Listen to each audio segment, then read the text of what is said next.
I was raised by my mom. My dad disappeared when I was just a kid, and over time, his absence became more of a distant memory. Mom worked tirelessly, juggling multiple jobs to keep us afloat and ensure I stayed focused on my education. Her sacrifices paid off. I earned a scholarship, sparing me from the crushing student debt that so many face today. I pursued a degree in business management, driven by both ambition and a deep fear of returning to the financial struggles of my childhood. After graduating, I packed my bags and moved to the city. The first few years were tough, small apartment, living off instant noodles more nights than I cared to admit. But I landed a job at a major company. I started at the bottom, but I fought hard to climb the ladder. A few years later, I wasn't just working there, I was leading an entire department. It wasn't just a job for me, it was my domain, and I made sure everyone on my team felt valued. Lead with respect. I always told the new hires, treat this role like it's yours, and soon, you won't just be on the team, you'll be leading it. The team was great, a solid group of people. When I got promoted to department head, we went to a local bar to celebrate. Nothing extravagant, just a cozy spot with cold drinks and plenty of laughter. Here's to Erica, the new boss. Marco, one of my longest-standing colleagues, toasted. Everyone joined in, the sound of clinking glasses ringing out over the bar's chatter. Thanks, everyone, we're all in this together, let's keep making things happen, I yelled, and the team cheered in return. That night, amidst the celebration, I spotted him, Jake. Our eyes met, and he casually strolled over with a smile that could disarm anyone. Looks like a celebration. What's the occasion? He asked, leaning against the bar. Just got promoted, head of my department now, I said, trying not to sound too boastful. Impressive, sounds like a tough gig, he replied with a respectful nod. I'm Jake, by the way. Erica, nice to meet you. What began as light conversation that night quickly turned into something deeper. Jake was a financier, and his understanding of numbers matched my expertise in managing projects. Over the next few months, casual dates turned into weekend get-togethers, and soon, I found myself at his apartment more than my own. He had an incredible place, high ceilings, a breathtaking view, and a warmth my small apartment could never provide. One evening, as we stood on his balcony, taking in the city skyline, Jake became serious. He held my hands, and I could feel his nervousness. These past few months with you have been the best of my life. I know this might seem sudden, but when you know, you just know, right? He said, his voice filled with conviction and hope. I nodded, my heart racing as the city lights blurred before me. He pulled out a small box from his jacket and opened it, revealing a ring that sparkled in the dim light, almost as brightly as his eyes. Will you marry me, Erica? He asked, his voice full of uncertainty. Yes, Jake, absolutely yes, I said, my voice trembling with emotion. And just like that, I was engaged to a man who truly saw me, loved me, and accepted all of me, even the tough parts. The day I was set to meet Jake's parents, my stomach was in knots. As we approached their mansion, a sprawling estate with a driveway longer than my entire apartment, I felt the weight of it all. The house wasn't just wealthy, it was extravagant. As we stepped out of the car, I realized just how out of place I felt. The mansion looked like something out of a period drama, brick walls, ivy climbing, gargoyles watching like they knew I didn't belong. Jake squeezed my hand as we walked toward the enormous oak doors. You'll be fine, Erica, he whispered, though his voice carried some doubt. The door swung open to reveal Mr. and Mrs. Hargrove. He was dressed in a suit that probably cost more than my rent, and she wore a gown straight out of a fashion magazine. The foyer was massive, with a chandelier that sparkled like a constellation. Portraits of dignified ancestors lined the walls, each with a title like Sir or Lady. Erica, it's a pleasure to finally meet you, Mr. Hargrove said smoothly, his English accent carrying an air of sophistication. Mrs. Hargrove, I said, offering a smile that felt more like a reflex than genuine warmth. It's a pleasure to meet you both. I tried to steady my voice. As we entered the dining room, Jake whispered quick tips about etiquette, but they all blurred in my mind. Dinner was served, and it felt like sitting in an ice-cold room, the air thick with judgment. Mr. Hargrove pointed to a portrait of a stern-looking man with a thick beard. That's Sir Reginald Hargrove, one of our forebears from England. He came over in the 1800s and established our family here, he said proudly. Very impressive, I replied, trying to sound interested, but it was hard to focus when I felt like every movement was being scrutinized. I reached for what I thought was the salad fork, only to be met with silence. I glanced at Jake for help, but before he could whisper, Mrs. Hargrove's voice sliced through the tension. Perhaps things are done differently where you come from, she said, her tongue sharp. Sorry, still getting the hang of all this, I muttered, my face burning with embarrassment. Jake tried to diffuse the tension by sharing a story about us, but his parents were more interested in watching me struggle with a dessert spoon. I felt smaller with every course. After dinner, we moved into the expansive living room. The room felt even more stifling than the dining area. I sank into one of the ornate chairs, feeling like I was on display. Mrs. Hargrove perched on the edge of her seat. Erica, dear, tell us more about your family. Your upbringing must have been quite different from ours. I hesitated, feeling Jake's tense gaze on me. Well, it was just me and my mom. My dad left when I was young, and I don't really remember him. Mom did everything on her own. She's a nurse. The room fell deathly silent. Mrs. Hargrove stood abruptly, her chair scraping against the floor.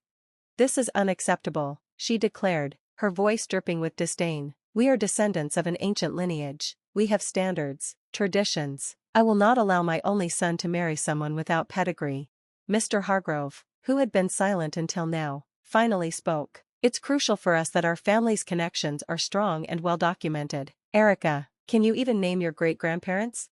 My face flushed. I only know about my mother's side, I admitted softly. Mr. Hargrove gave me a disdainful glance. This is exactly what we feared, he muttered. Jake quickly intervened. Mom, Dad, please, Erica is kind, hardworking, and she loves me. Isn't that what really matters? His mother's eyes were cold. Respect for our family's values is what matters. Jacob, if Erica is to be part of this family, she must honor where she comes from. Their words cut deep, but Jake's gaze was on me, silently asking me to comply. Reluctantly, I nodded. Okay, I said, trying to keep my composure. I'll learn. But as they continued listing expectations, I couldn't help but wonder, at what cost? The constant lessons, the disapproving looks from Mr. and Mrs. Hargrove whenever I made a mistake were unbearable. One night, as I was about to drift off to sleep, my phone buzzed. It was a message from Jake. How was your day? Miss you. I stared at the screen, my fingers hovering over the keyboard. I longed to express everything, the exhaustion, the frustration, but instead, I wrote. Miss you too, long day, but all good. Setting the phone down, the silence of my apartment felt deafening. Was this my life now? Smiling through the exhaustion, pretending everything was fine just to fit into a world that felt increasingly foreign? Finally, the day arrived. The venue was a blur of flowers, fancy attire, and the city's elite mingling in the air. My stomach churned as I stood in my long white dress, trying to calm my nerves. My mom approached, adjusting a loose curl on my forehead. Everything will be fine, Erica, she reassured me, offering a warm smile. I wanted to believe her, but as soon as the ceremony started, any hope of a peaceful day vanished. Jake's parents were on a mission to assert their dominance. Mr. Hargrove greeted guests with an air of superiority, while Mrs. Hargrove wasted no time reminding everyone how she had orchestrated the event. I tried to mingle, but Mrs. Hargrove pulled me aside with a tight smile. Erica, dear, make sure our guests are well taken care of. Fetch some drinks. That's a good girl, she ordered, pointing to a group of older men loudly discussing politics. I started to move, but she gave me a sharp look. No buts, you're practically part of the family now. Show some initiative, she demanded. Reluctantly, I carried trays of champagne and hors d'oeuvres, my dress trailing behind me. The weight of the fabric and the task made me feel more like a servant than the bride. I caught glimpses of Jake laughing and chatting, unaware of my discomfort. As I passed another tray, I overheard Mrs. Hargrove's voice cutting through the conversation. Erica will be serving us tonight. It's good practice for her, don't you think? Her tone was patronizing, her eyes scanning the crowd for approval. That was the breaking point. I approached her, my hands trembling but my voice steady. I am not a waitress at my own wedding. There are staff here for that, I said firmly. Mrs. Hargrove feigned surprise. You should be grateful we allowed someone so simple into our family. Remember your place, Erica, she sneered, her words stinging. I felt my anger flare up. This is my wedding, not a show for your friends, I retorted, louder than I had intended. The room fell silent. Everyone turned to look at us. Jake, seeing the commotion, stumbled over, a glass of champagne in hand. What's going on? he asked, his words slurring slightly. Your mother is treating me like a servant at our wedding, Jake. This is not what today is about, I said, frustration bubbling over.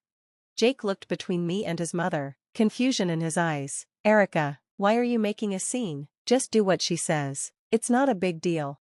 Not a big deal, Jake. This is our day, and your mother is ruining it. I shot back, disbelief and hurt filling me. He took a long sip of champagne before responding. Look, Erica, you should be thankful I chose you. There were plenty of girls better than you, prettier, richer. You're making a fuss over nothing. The word struck me like a slap. I recoiled, the painful realization sinking in. The man I loved, the man I was about to marry, didn't see us as equals. To him, I was just another accessory to fit into the perfect mold his parents desired. As I clutched my bouquet, feeling like I might break in that moment, my mom appeared beside me. She looked at me, her concern clear, and wrapped me in a hug that shielded me from everything else. Honey, do you love this man? Do you really want to marry him? She whispered, her voice full of worry. I shook my head, struggling to find my voice. No, Mom, I can't do this. I don't want to. She nodded, her jaw tightening in that determined way I recognized all too well. Gently, she took the bouquet from my hands and guided me to a chair, offering comfort with her touch. Then, with surprising energy, she walked up to the DJ, asked for the microphone, and faced the crowd. Ladies and gentlemen, may I have your attention? Her clear, steady voice sliced through the murmurs, pulling everyone's gaze toward her. A hushed silence followed.